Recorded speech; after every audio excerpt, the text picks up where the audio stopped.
મિત્રો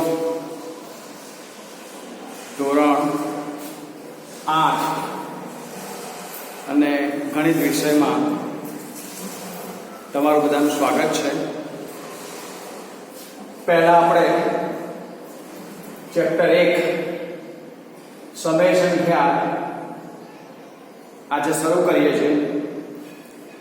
આ સમય સંખ્યા વિશે શીખતા પહેલા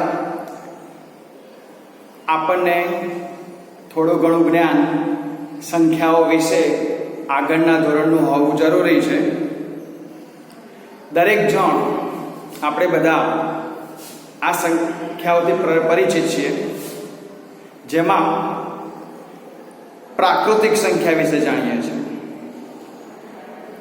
તો પ્રાકૃતિક સંખ્યા એટલે 1 થી શરૂ થતી બધી સંખ્યાને પ્રાકૃતિક સંખ્યા કહેવાય, જેમાં સૌથી નાની પ્રાકૃતિક સંખ્યા 1 છે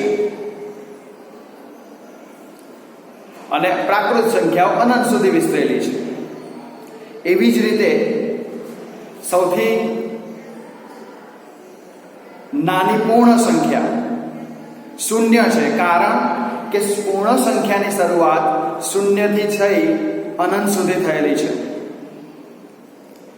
પછી આપણે 7મા ધોરણની અંદર ભણ્યા હતા પૂર્ણાંક સંખ્યા વિશે, અને પૂર્ણાંક સંખ્યા વિશે આપણે બધા જાણીએ છીએ કે તેઓ 3 પ્રકારની પૂર્ણાંક સંખ્યા છે. એક ઋણ પૂર્ણાંક, એક ધન પૂર્ણાંક, એક શૂન્ય પૂર્ણાંક. એ પણ સંખ્યા રેખા પર કેવી રીતે દર્શાવાય એ તમે બધા શીખી ગયા છો. હવે આ વર્ષે મીન્સ કે ધોરણ 8ની અંદર આપણે સમજવાની છે સમય સંખ્યા. તો સમય સંખ્યાનું સ્વરૂપ કેવું હોય, એની વ્યાખ્યા શું? તો પહેલા આપણે જોઈએ વ્યાખ્યા. સમય સંખ્યા જે સંખ્યાઓ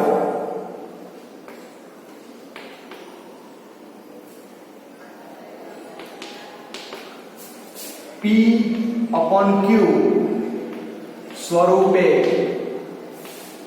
દર્શાવેલી હોય તેને સમય સંખ્યા કહે છે. જેમાં P/Q જેમાં P ને અંશ અને Q ને છેદ કહે છે.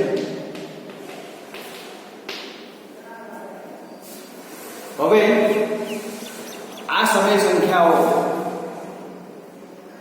ના કેટલાક ગુણધર્મો છે, જેવા કે આ ગુણધર્મો આપણે 6ઠ્ઠા 7મામાં બી ભણી ગયા છે.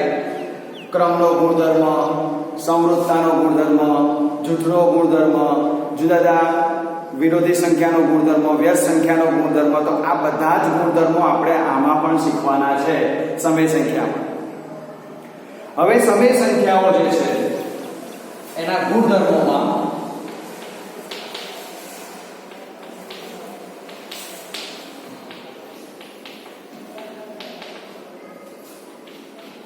પહેલો ગુણધર્મ આવે સમૃદ્ધતાનો ગુણધર્મ.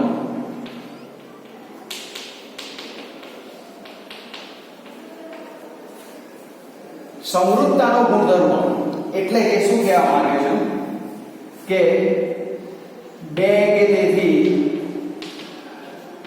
વધુ સમય સંખ્યાનો સરવાળો ગુણાકાર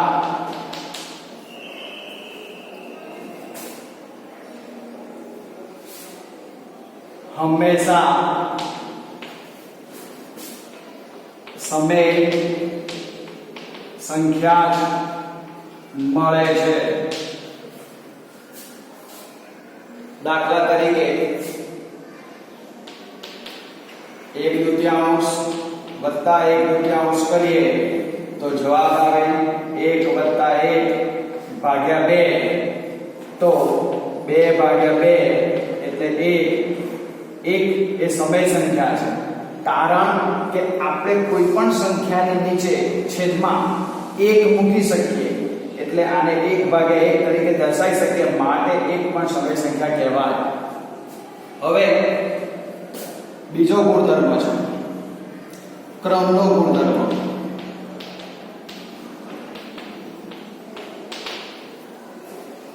બે કે તેથી વધુ સમય સંખ્યાનો ક્રમ બદલી સરવાળો કે ગુણાકાર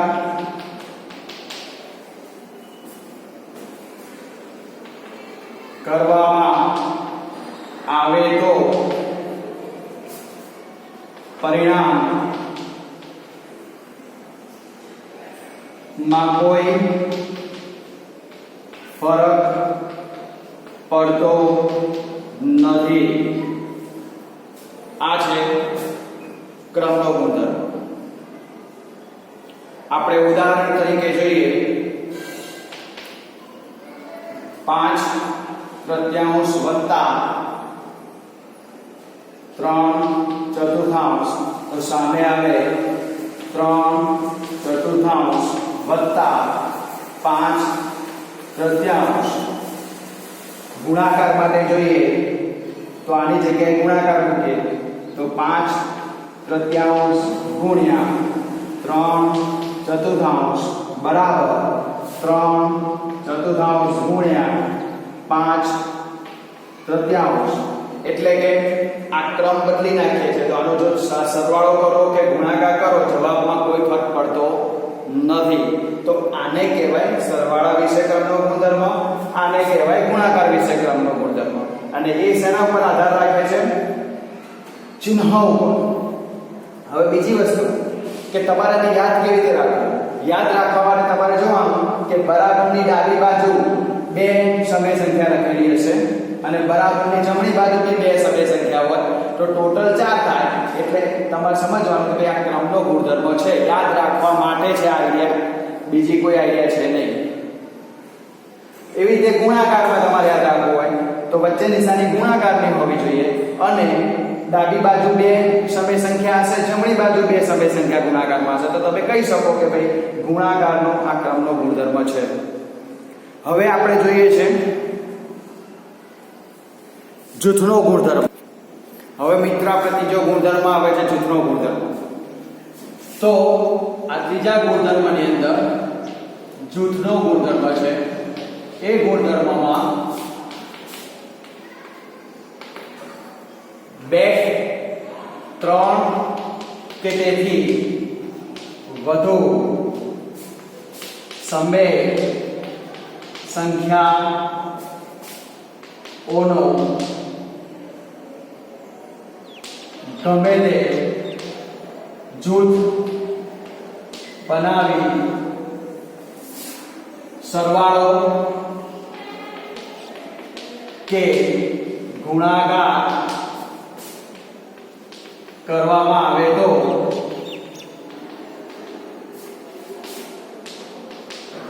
પરિણામમાં કોઈ ફરક પડતો નથી. દાખલા તરીકે ઉદાહરણ તરીકે આપણે જોઈએ પહેલા સરવાળા વિશે ક્રમ જૂથનો ગુણધર્મ જોઈએ કે 3/4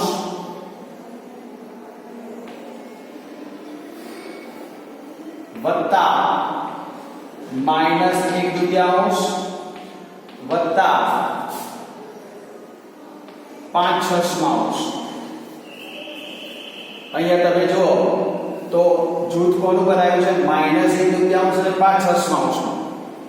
તો સામે એ જૂથ બદલાઈ જશે તો બરાબર જૂથ આવશે 3/4 વત્તા -1/2 વત્તા જૂથ પૂરું કરીને 5/6 થશે.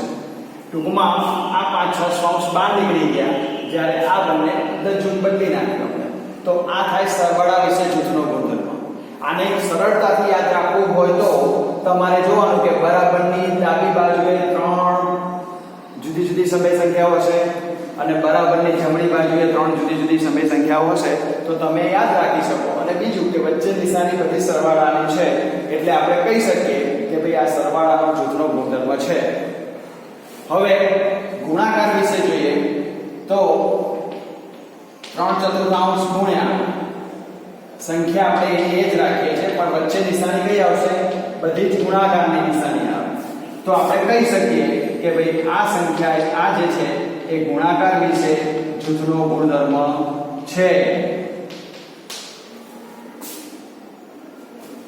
બરાબરની ડાબી બાજુ 3 સમય સંખ્યા છે, બરાબરની જમણી બાજુ 3 સમય સંખ્યા છે, એટલે આપણે એને કહી શકીએ છીએ કે ભાઈ આ ગુણાકાર વિશે જૂથનો ગુણધર્મ છે. એના પછી એક ગુણધર્મ આવે છે વિભાજનનો ગુણધર્મ. તો ચોથો ગુણધર્મ વિભાજન.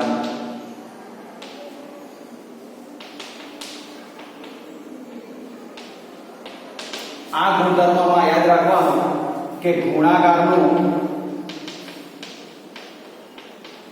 સરવાળા પર વિભાજન શક્ય છે, પણ સરવાળાનું ગુણાકાર પર વિભાજન શક્ય નથી. હવે આપણે અહીંયા જોઈએ છે ઉદાહરણ તરીકે અહીંયા હું મૂકું છું 3/4 ગુણ્યા કૌંસની અંદર મોટા કૌંસની અંદર -1/3 વત્તા 2/3 આ બે સંખ્યા છે. તો અહીંયા જો નિશાની ગુણાકારની છે, અહીંયા વત્તાકારની છે. ગુણાકારનું સરવાળા પર વિભાજન કેવી રીતે થાય કે આ સંખ્યાને આની સાથે ગુણવાના નિશાને બરાબર, એટલે કે 3/4 ગુણ્યા -1/3 જૂથ. પછી વચ્ચે જે નિશાની છે વત્તા એ વત્તા આવશે, એવી રીતે 3/4 એમના એમ લેવાના અને એનું જૂથ બનાવવાનું 2/3 જોડે, એટલે વત્તા 2/3. તો આ રીતે જૂથનો ગુણધર્મ થાય. એમાં તમારે યાદ રાખવાનું હોય તો કે યાદ રાખવાનું કે બરાબરની ડાબી બાજુએ એક તો 3 સમય સંખ્યા હશે, તો સામેની બાજુ 4 થઈ જશે. બીજું આની અંદર ગુણાકાર સરવાળો ગુણાકાર સરવાળો ગુણાકાર, આ ગુણાકાર સરવાળો ગુણાકાર સરવાળો ગુણાકાર આ બધી નિશાનીઓ મિશ્ર હશે. યાદ રાખવા માટે સરળ નિશાની બતાવું તો ક્રમના ગુણધર્મમાં ડાબી બાજુ 2 સમય સંખ્યા હોય, જમણી બાજુ 2 સમય સંખ્યા હોય. જૂથના ગુણધર્મમાં ડાબી બાજુ 3 સમય સંખ્યા હશે, જમણી બાજુ 3 સમય સંખ્યા હશે. જ્યારે વિભાજનના ગુણધર્મમાં ડાબી બાજુ 3 હોય, જ્યારે જમણી બાજુ 4 થઈ જાય. તો આવા ગુણધર્મને વિભાજનનો ગુણધર્મ કહેવાય. આમાં કોઈ નિશાની પર્ટિક્યુલર આવતી નથી, પણ એટલું યાદ રાખવાનું કે ગુણાકારનું સરવાળા પર વિભાજન થઈ શકે, પણ સરવાળાનો ગુણાકાર પર વિભાજન ના થઈ શકે. દાખલા તરીકે હું તમને બતાવું ઉદાહરણમાં બીજું કે આની જગ્યાએ એવું કે 3/4 વત્તા -1/3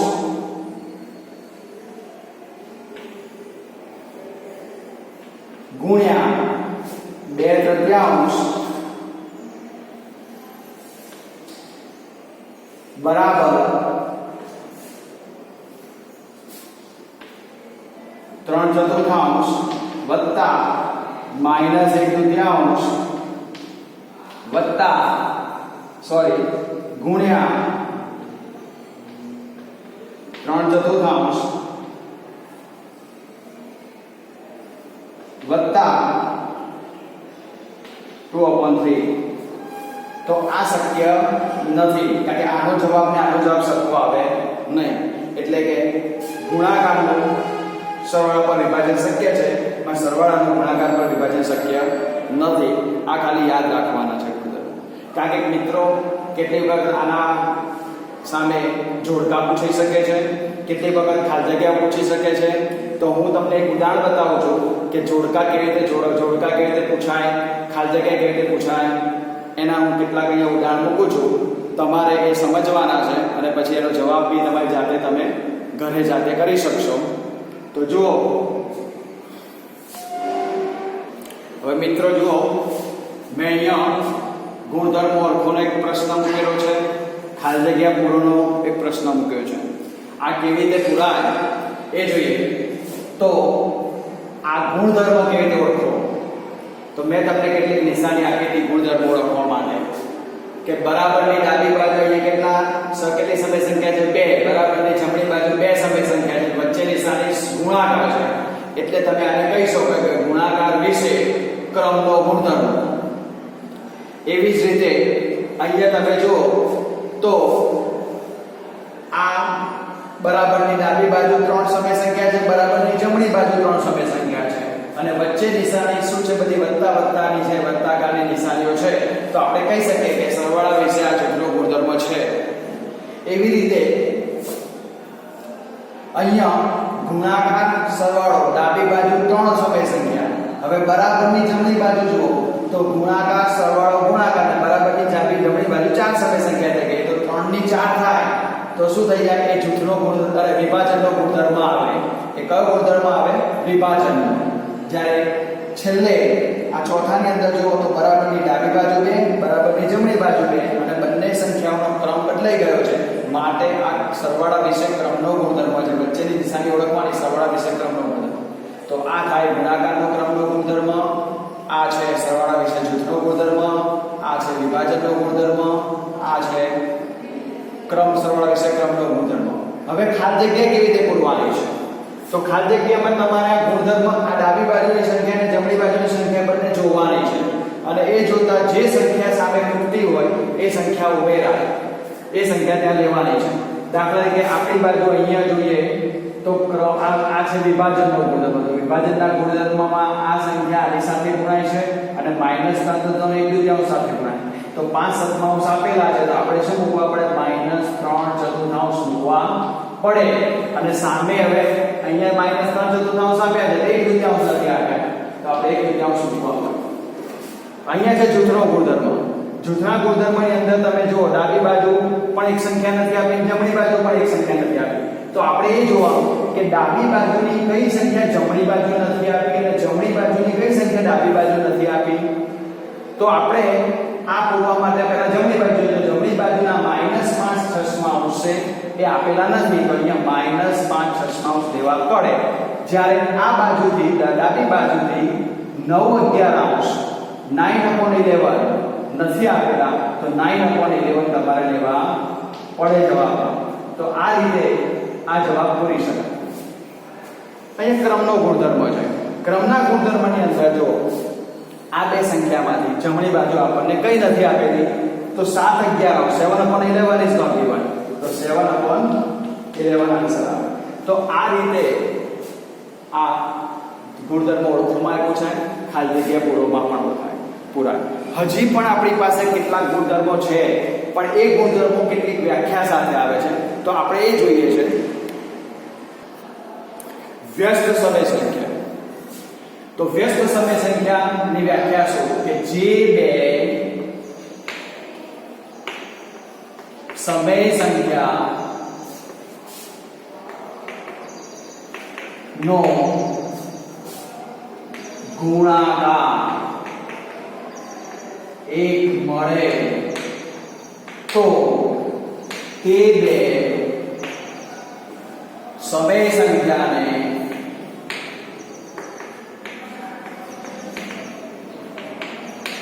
એકબીજાની વ્યસ્ત સમય સંખ્યા કહે છે. હવે આમાં મિત્રો યાદ રાખવાનું કે વ્યસ્ત સમય સંખ્યા લખતી વખતે નિશાની બદલાતી નથી. એટલે કે ઋણ સંખ્યા હોય તો એની વ્યસ્ત સંખ્યા ઋણ જ રહે, ધન સમય સંખ્યા તેની સમય સંખ્યા ધન જ રહે. તો વ્યસ્ત સમય સંખ્યા લખતી વખતે નિશાની બદલાતી નથી. ઉદાહરણ તરીકે એ પહેલા જોઈએ. 1 અને ઋણ 1 ની વ્યસ્ત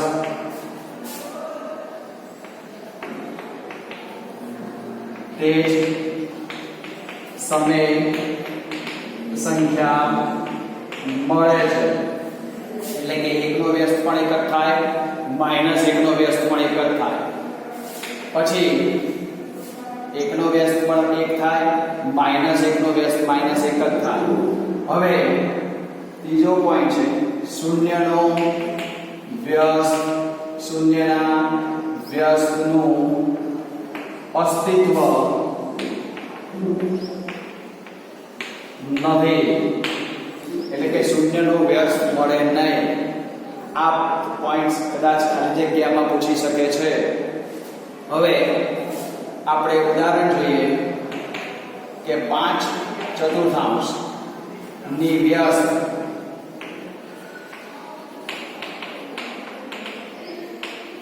તો 4/5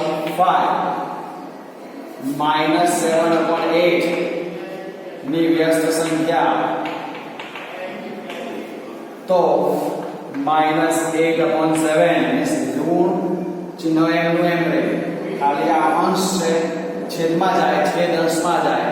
અંશને ઇંગ્લિશમાં ન્યુમરેટર કહેવાય ને ડિનોમિનેટર કહેવાય, તો એ બંને ચેન્જ થઈ જાય. હવે 1 ની વ્યસ્ત સંખ્યા -1 એક જ રહે અને -1 ની વ્યસ્ત સંખ્યા -1. તો આ રીતે છે વ્યસ્ત સંખ્યા. ધ્યાન રાખવાનું કે વ્યસ્ત સમય સંખ્યામાં નિશાની ક્યારેય બદલાતી નથી. 1 ની વ્યસ્ત એક જ હોય, -1 ની વ્યસ્ત એક જ હોય, શૂન્યના વ્યસ્તનું અસ્તિત્વ નથી. તો આ છે વ્યસ્ત સંખ્યા વિશેની વ્યાખ્યા. હવે આપણે આગળનો ગુણધર્મ જોઈએ છે વિરોધી સંખ્યાનો ગુણધર્મ. વિરોધી સમય સંખ્યા જે બે સમય સંખ્યા નો સરવાળો શૂન્ય થાય તે બે